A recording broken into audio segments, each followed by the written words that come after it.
दशमी के दिन समर्पित की गई शमी का एक पत्ता, महादेव को अगर एक शमी का पत्ता दशमी के दिन समर्पित कर दिया जाता है तो जिंदगी में कभी बेभव और धन की कमी नहीं आती। उसी तरह इस हृदय को शिव तत्व में समाहित कर कर रखना।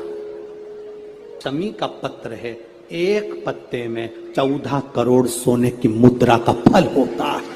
उस दशमी के दिन जो एक शमी का पत्र भूलवश भी महादेव को समर्पित कर दे, उसकी जिंदगी में कभी संपदा की कमी ना आए। एक शमी का पत्र, एक शमी का पत्ता 14 करोड़ सोने की मुद्रा से प्रबल हो जाता है। शमी के वृक्ष के नीचे, बेलपत्री के वृक्ष के नीचे अगर भूल से भी बच्चा, बूढ़ा, कोई व्यक्ति एक पार्थिव शिवलिंग का निर्माण कर लेता है, भूलवश भी उस पे जल समर्पित कर देता है, भूलवश भी उसके भाव से पुष्प या शमी पत्र या बेलपत्र भी चढ़ा देता है, तो वो इस संसार में कहीं ना कहीं सुख भोगता ही है, उसके जीवन में दुख नहीं। प्रयास करा करो, अगर घर में संपदा लक्ष्मी नहीं आ रही हो, व्यापार व्यवसाय नहीं चल रहा हो, नौकरी सर्विस नहीं मिल रही हो, बहुत तकलीफ हो, 7 बेलपत्री केसर को घिसकर चंदन बनाकर बेलपत्री पर बीच वाली पत्ती पर ओम लिखना है। दोनों पत्तियों पर भी एक आद्यशक्ति जगदम्बा के नाम की केसर की बिंदी लगाना है, दूसरे में श्री गणेश रिद्धि सिद्धि के नाम की बिंदी लगाना है। शिव जी पर समर्पित करते जाना, शंकर को चढ़ाते जाना। जल के पात्र में थोड़ा सा शहद, गंगा जल उसमें डालकर, पात्र में जल लेकर उसमें थोड़ा सा शहद, गंगा जल डालकर भगवान शंकर को कुंदकेश्वर महादेव के नाम से, कौन से महादेव? कुंदकेश्वर कहते हैं। बहुत बांधाओं में जब व्यक्ति पड़ जाता है, बहुत बांधाओं में जब व्यक्ति चला जाता है, कुछ ना कुछ समस्याओं में जब व्यक्ति फंसा रहता है, पड़ा रहता है, तो कुंदकेश्वर महादेव का स्मरण करना चाहिए। दूध, कच्चा दूध केवल शिवलिंग पे चढ़ाना चाहिए या पूरे शिव परिवार पे चढ़ाना चाहिए? प्रश्न अच्छा है। और शिव महापुराण की कथा, रुद्राक्ष उत्सव चल रहा है, तो आप उसको समझें। दूध केवल शिवलिंग पे चढ़ाना चाहिए या जो शिवलिंग के आसपास में सभी परिवार विराजमान होता है उस पे भी चढ़ाना चाहिए? अगर लिंग पुराण आप उठाकर देखेंगे तो लिंग पुराण में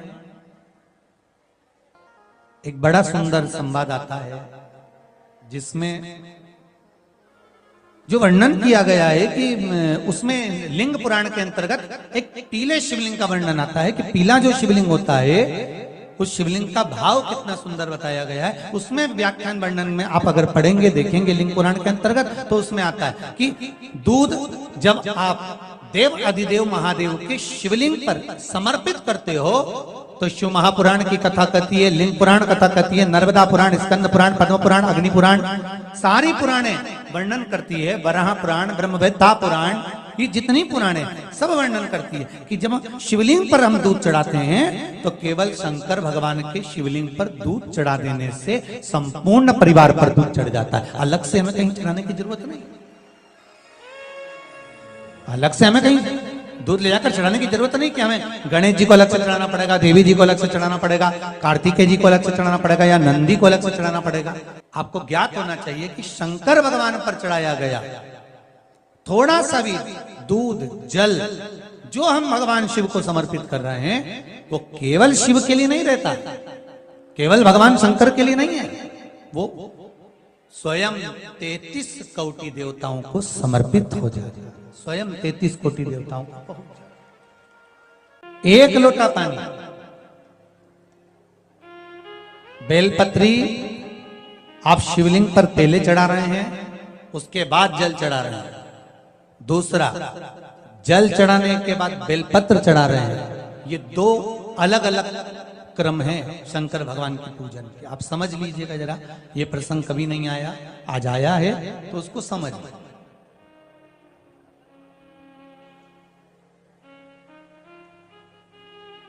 पहले बेलपत्र, उसके बाद में जल जो चढ़ाया जाता है, ये रोग मुक्ति के लिए चढ़ाया जाता है। आप शिव मंदिर में जाकर दर्शन करेंगे तो दो चीजें अपने को दर्शन करने को मिलेगी। एक, भक्त आता है शंकर जी के मंदिर में, लोग भाव से पहुंचते हैं तो पहले वो क्या करते हैं, पहले बेलपत्री चढ़ा देते हैं, फिर जल चढ़ा देते हैं। और एक भक्त जो शिव मंदिर में पहुंचता है, पहले जल चढ़ाता है, फिर बेलपत्र चढ़ाता है। दोनों का अलग अलग क्रम है, दोनों का अलग अलग भाव वर्णन है। पहला, अगर बेलपत्र चढ़ाया है और उसके बाद अगर आप शंकर भगवान पे जल चढ़ा रहे हो तो ये रोग मुक्ति के लिए होता है। जैसे बड़े रोग किसी को हो जाए, रोग किसी को घेर ले, तो वो बेलपत्री चढ़ाने के बाद फिर जल चढ़ाएगा तो उसको रोग थम जाएगा और फिर वो रोग आगे नहीं बढ़ेगा, आगे नहीं बढ़ेगा। रोगों को थामने के लिए बेलपत्री पहले, फिर जल। कुछ कार्य के लिए आप, सिद्धता के लिए आप, अच्छे कार्य के लिए आप, मन की प्रसन्नता के लिए, आनंदता के लिए आप शिव आराधना कर रहे हो, आप शंकर की आराधना कर रहे हो, तो आप जल चढ़ाकर फिर बेलपत्री चढ़ा, उसका लाभ आनंद में। आपने जल चढ़ाया, उसके बाद बेलपत्र चढ़ा।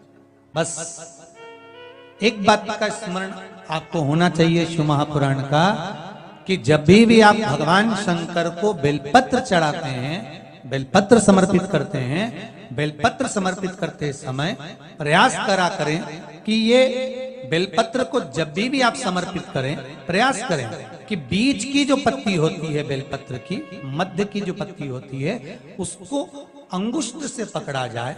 उसके बाद में आप फिर बेलपत्री को शिव पर समर्पित करें, प्रयास करें। बेलपत्र जो हम भगवान शंकर को समर्पित करते हैं, उसका मध्य जो भाग होता है, बेलपत्री का जो 3 देवताओं का मध्य जो भाग होता है, उसको पकड़कर बेलपत्री को शिव को समर्पित। अगर ज्यादा लगता है कि हमारे घर में पितृदोष है, पैसे नहीं आ रहे, लक्ष्मी नहीं टिक रही, पीपल के पत्ते पर श्राद्ध पक्ष की एकादशी के दिन और द्वादशी के दिन पीपल के पत्ते पर शहद की 7 बिंदियां लगा दीजिए, उसी पर चंदन लगा दीजिए, 7 आखे चावल, सफेद चावल उस पर रख दीजिए, एक जौ थोड़ी थोड़ी काली तिल उस पर रख दीजिए। अपने पूर्वजों का नाम लेकर, पितरों का स्मरण कर कर, गोत्र बोलकर, नाम बोलकर बहते हुए पानी में उस पत्ते को छोड़ दीजिए। ये केवल श्राद्ध पक्ष में होगा, एकादशी तिथि के लिए बहते पानी में छोड़ दीजिए। जिंदगी में कभी संपदा की कमी नहीं आएगी, पितर आशीर्वाद देकर जरूर जाएंगे, ये पक्का। शिव महापुराण कहते हैं पितर दोष है, इसके लक्षण क्या? घर में अशांति होना, घर में 4-5 लोग रह रहे हैं, जरा जरा सी बात में क्लेश हो, समझ लो पितृदोष। पितृदोष, 1 रुपया कमा कर लाओ, 1.25 रुपए खर्च हो, खूब पैसा आए, हाथ में दिखे ही नहीं, समझ लेना पितृदोष। 4 दिन दुकान अच्छी चले, बाकी के समय बैठना पड़े, समझ लेना पितृदोष। घर में बच्चे चिड़चिड़े हो जाएं, गलत संगति में डूब जाएं, समझ लो चिड़चिड़ हो रहे हैं, पितृदोष। घर के बच्चे माता पिता का आदर ना करें, सम्मान ना करें, तेज आवाज में बात करें, समझ लो पितृदोष। पितृदोष मालूम पड़े। और इतने से भी अगर आप नहीं समझ सकते, परिवार का कोई एक व्यक्ति जब जब भोजन करने बैठे तब तब उसकी थाली में बाल आए, भले वो होटल में खाए तो भी बाल आ जाए, वो कहीं खाना खा रहा है तो बाल आ जाए। 8-15 दिन में, 4 दिन में, 3 दिन में, 2 दिन में, 6 दिन में आपकी थाली के भोजन में अगर बाल निकल रहा है, केश निकल रहा है, समझ लेना कि पितृ आपसे कुछ मांग रहे हैं, पितृ आपसे कुछ चाहती है। क्योंकि पितृ बोलते नहीं आता, केवल घर का व्यक्ति जब भोजन करने बैठेगा सब अच्छे से बनाया, सब अच्छे से करा, फिर भी थाली में अगर बाल निकल रहा है, और कोई व्यक्ति ऐसा होता है जिसकी थाली में बार बार बाल आता है, वो कितने